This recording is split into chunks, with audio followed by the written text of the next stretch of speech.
ನಮಸ್ಕಾರ, KCN ವಾರ್ತೆಗಳಿಗೆ ಸ್ವಾಗತ. ಮೊದಲಿಗೆ ಸುದ್ದಿಗಳ ಮುಖ್ಯಾಂಶಗಳು.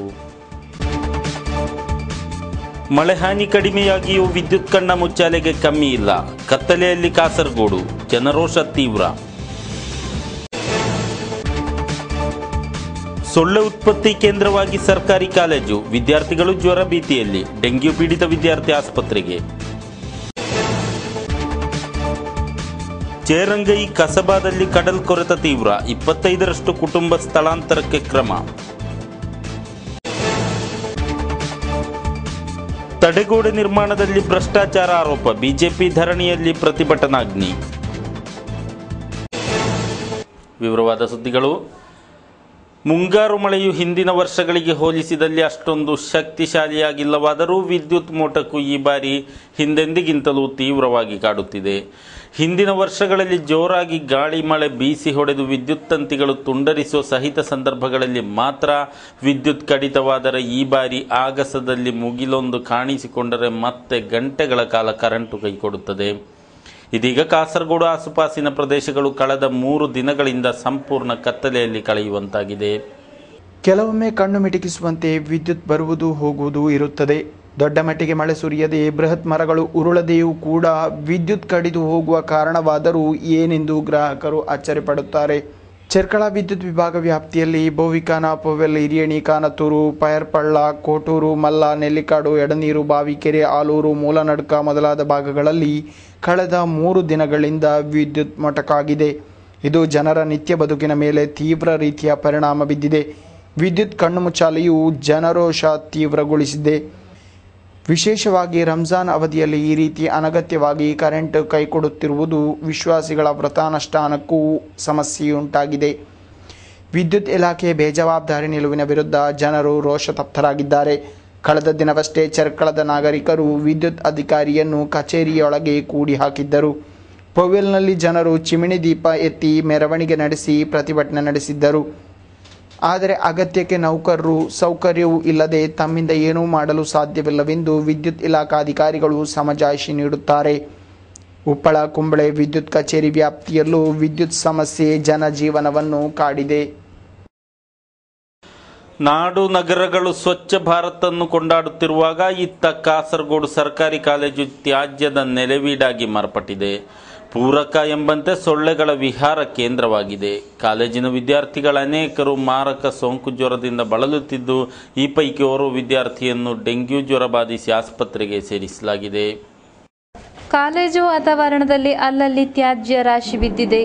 ಇದಲ್ಲದೆ ಕೆಲವೆಡೆ ನೀರಿನ ಪೈಪ್ ಒಡೆದು ಈ ನೀರು ತ್ಯಾಜ್ಯದ ಜೊತೆ ಬೆರೆತು ಒಟ್ಟಿನಲ್ಲಿ ಕಲುಷಿತ ವಾತಾವರಣ ಸೃಷ್ಟಿಯಾಗಿದೆ.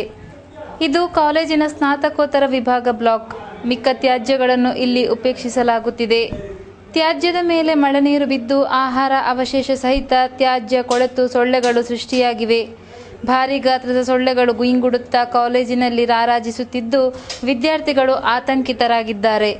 ತ್ಯಾಜ್ಯ ನಿರ್ಮೂಲನೆಗೆ ಶೀಘ್ರವೇ ಸೂಕ್ತ ಕ್ರಮ ಜರುಗಿಸಬೇಕೆಂದು ವಿದ್ಯಾರ್ಥಿಗಳು ಆಗ್ರಹಿಸುತ್ತಾರೆ.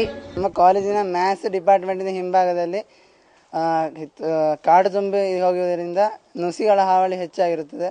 ಆದ್ದರಿಂದ ನಮ್ಮ ಕ್ಲಾಸ್ನ ಒಬ್ಬ ಹರ್ಷೇಂದ್ರ ಪ್ರಸಾದ್ ಅನ್ನೋ ಹುಡುಗನಿಗೆ ಡೆಂಗ್ಯೂ ಜ್ವರ ಬಂದಿರುತ್ತಿದ್ದು ನಮಗೂ ತುಂಬ ಭೀತಿಯನ್ನುಂಟು ಮಾಡಿದೆ. ಶುಚಿಯಾಗಿಲ್ಲದೆ ಕಾಡು ತುಂಬಿ ಇರುವುದರಿಂದ ಸೂಕ್ತವಾದ ಪರಿಹಾರವನ್ನು ಸರ್ಕಾರವು ಕಂಡುಹುಡುಕಿ ನಮಗೆ ನೀಡಬೇಕಾಗಿ ವಿನಂತಿ.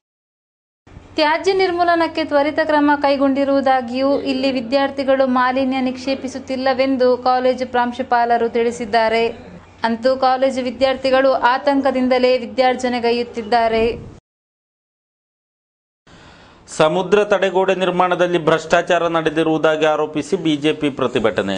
ಪಕ್ಷದ ಮಂಡಲ ಸಮಿತಿ ನೇತೃತ್ವದಲ್ಲಿ ಮಂಗಳವಾರ ಪೂರ್ವಾಹ್ನ ಕಾಸರಗೋಡು, ಕಸಬಾ, ಕಡಪುರದಲ್ಲಿ ಪ್ರತಿಭಟನಾ ಧರಣಿ ಮುಷ್ಕರ ನಡೆಸಲಾಗಿದೆ. ಹಲವಾರು ಮಂದಿ ಕಾರ್ಯಕರ್ತರು ಭಾಗವಹಿಸಿದರು.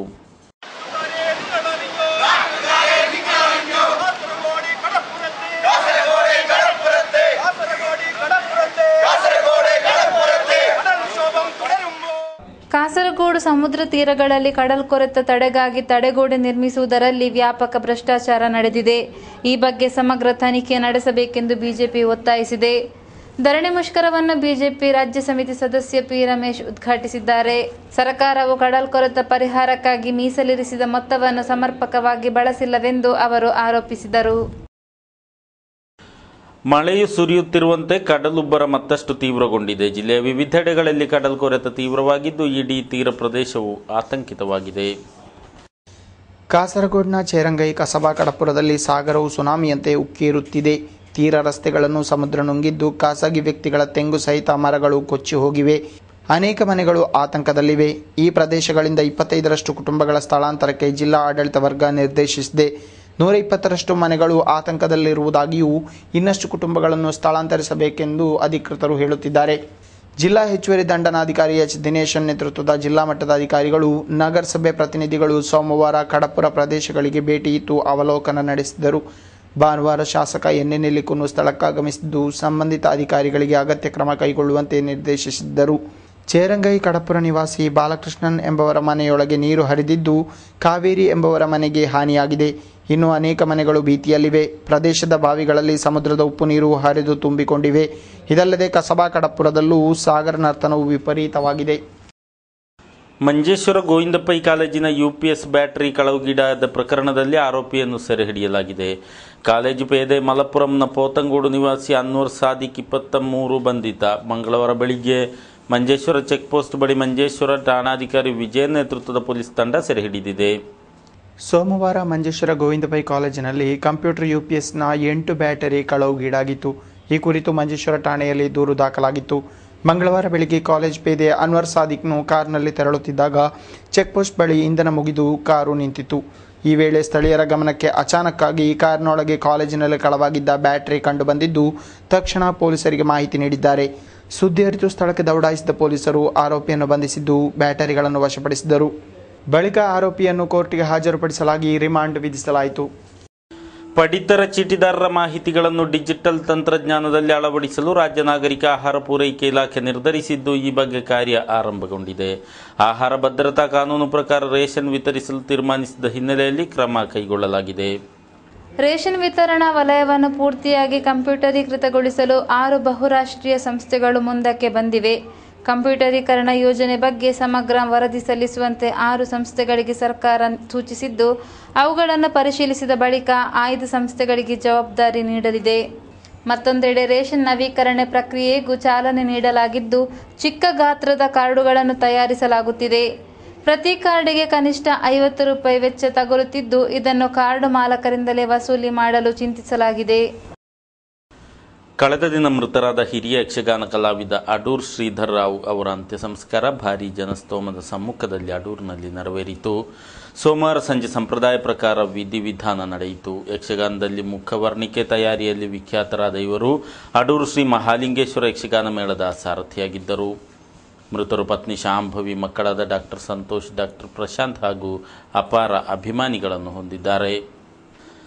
ನಿಯಂತ್ರಣ ತಪ್ಪಿದ ಕಾರು ವಿದ್ಯುತ್ ಕಂಬಕ್ಕೆ ಡಿಕ್ಕಿ ಹೊಡೆದಿದ್ದು ಚಾಲಕ ಅದೃಷ್ಟವಶಾತ್ ಪಾರಾಗಿದ್ದಾರೆ. ಕಾರು ಚಲಾಯಿಸುತ್ತಿದ್ದ ಮಂಜೇಶ್ವರ ಸಮೀಪದ ಕಿನ್ಯ ನಿವಾಸಿ ಅಬ್ದುಲ್ ಸಲಾಂ ಸಣ್ಣ ಪುಟ್ಟ ಗಾಯಗಳೊಂದಿಗೆ ಪಾರಾದವರು. ಮಂಗಳವಾರ ಬೆಳಿಗ್ಗೆ ಉದ್ಯಾವರ ರಾಷ್ಟ್ರೀಯ ಹೆದ್ದಾರಿಯಲ್ಲಿ ದುರಂತ ನಡೆದಿದೆ.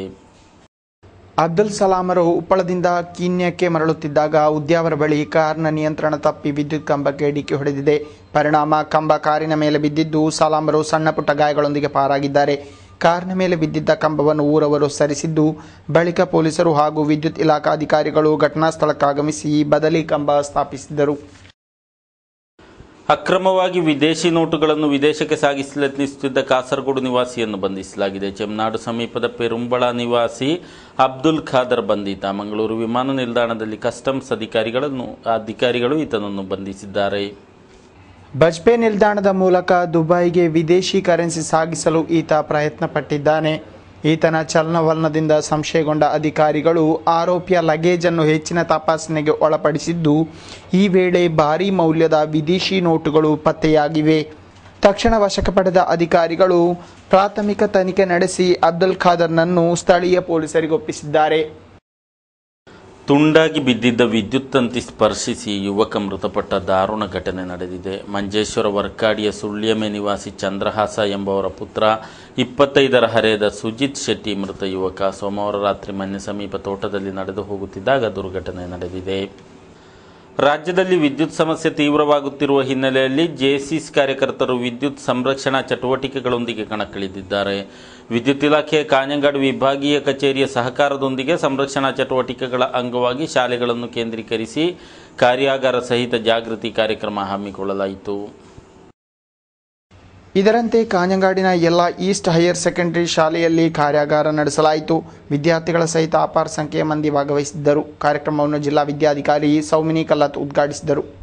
ಕಾಞಂಗಾಡು ಜೆಸಿಸ್ ಅಧ್ಯಕ್ಷ ಸಿಕೆ ಆಸಿಫ್ ಅಧ್ಯಕ್ಷತೆ ವಹಿಸಿದ್ದರು. ವಲಯಾಧ್ಯಕ್ಷ ಕೆಕೆ ಸತೀಶ್ ಕುಮಾರ್ ಮುಖ್ಯ ಅತಿಥಿಯಾಗಿದ್ದರು. ವಿದ್ಯುತ್ ಕಚೇರಿ ಸಹಾಯಕ ಇಂಜಿನಿಯರ್ ಪಿ സീതാരായൻ തരഗതി ನಡೆಸಿದರು.